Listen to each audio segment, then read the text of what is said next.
ఆకలి దప్పుతూ ఉండకూడదు తండ్రి ప్రభా. అయినా నువ్వు మాట్లాడుతూ వచ్చావు కీర్తన ద్వారా. అయ్యా తండ్రి ఆకాశం మంచు తండ్రి ఉదయం అయ్యా భోజనముగా ఇస్తారని ఈ దినం కూడా నువ్వు మాట్లాడుతూ వచ్చావు. నిజంగా శ్రమలో మనుషులు నెట్టేస్తారు కానీ అయితే నువ్వు నెట్టేసే దేవుడు కాదు. అయా అగ్నిల నుంచి లాగినట్లుగా నువ్వు లాగే దేవుడు తండ్రి ప్రభా. అయా శ్రమలు నువ్వు మాత్రమే సహించి మాకు తండ్రి ఎంతో నిత్య జీవం ఎంతో సుఖాలను అనుగ్రహిస్తూ వచ్చావు. ఓ దేవా, అందును బట్టి నిన్ను స్తుతిస్తున్నాను. అయా తండ్రి ప్రభా, కఠినమైన హృదయం అయా తండ్రి నువ్వే జ్ఞాపకం చేసుకుని సహాయించే. అయా ఈ ఉదయకాల సమయంలో అన్నమామను ఇంకోసారి జ్ఞాపకం చేసుకో బలపరచు. అయా తండ్రి ప్రార్థించి ఆశించిన మేరకు ఇక్కడ చేరుస్తూ వచ్చి కొన్ని మాటలు తెలియజేస్తూ వచ్చావు.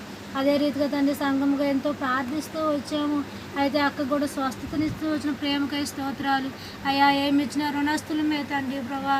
అయితే తండ్రి ఇంకా నువ్వు బలపరిచి అయా తన పని తాను చేసుకోవటానికి తండ్రి ప్రభా నువ్వే నీ రక్తపోషణ జరిగించు.